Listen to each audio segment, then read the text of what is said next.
Hey there, and welcome back to the channel. We do have some breaking news in the MLB. We figured free agency would pick up quickly, and also we'd see a lot of transactions in terms of trades. And we have a huge one.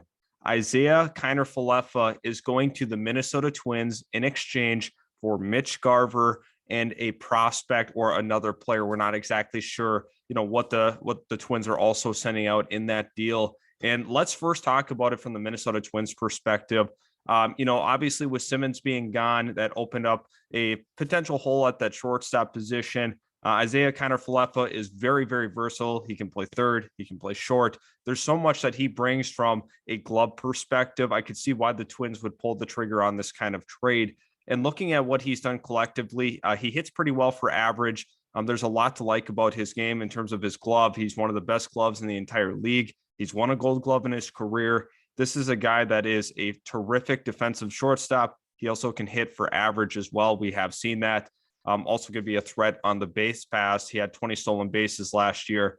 He was healthy as well. There's a lot of availability there with him. So overall, you have to like it from the Twins' perspective on what they were able to net here. I'm very curious to see what that other player ended up being. However, let's talk about it from the Texas Rangers' perspective. They've been, seeking out a long-term catcher, and they get one here in Mitch Garver. Mitch Garver has a ton of power. I believe he had 31 home runs in that 2019 season for the Minnesota Twins. So there's obviously a lot to work with in terms of actual raw power. He had about 200 at bats last year. Was able to crank out 13 home runs. If you could imagine him in a full season, you're definitely looking very likely in that 20. High 20s, once again, low 30s in terms of home run totals if he's able to play a full year. So there's so much to like from both perspectives here. If you have to look at it from the scope of Texas is looking to build right now and they want to win. This is a team that has a lot of money. They were not afraid to throw it at key free agents. We've seen it with Corey Seager, Marcus Semien. There's so much that they're trying to do right now to build a contender. We saw Perez sign for 1 year, $4 million with them, John Gray. So overall, collectively speaking, they were really pushing the chips in. I've noticed ever since Chris Young got there to be the general manager, he's been super aggressive. He's been really, really aggressive in terms of what he's been trying to do. The Minnesota Twins are kind of in a retooling phase, if you will. They've made a couple of deals. We saw Brios go out the door, obviously in exchange for two prospects like Austin Martin, who is a terrific player, will be a terrific player at that next level. But they're kind of in a retooling phase. They were, looking at Isiah Kiner-Falefa as a, true long-term guy. You can really plug him and play him in a lot of different areas.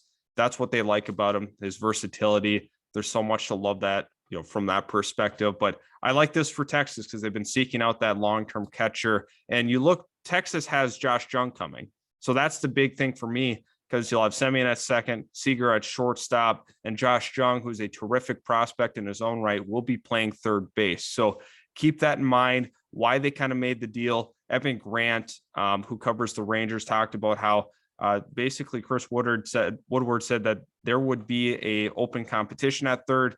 However, it looks like they've already made their decision on what direction they want to go. So expect Josh Jung to be up very, very, very soon.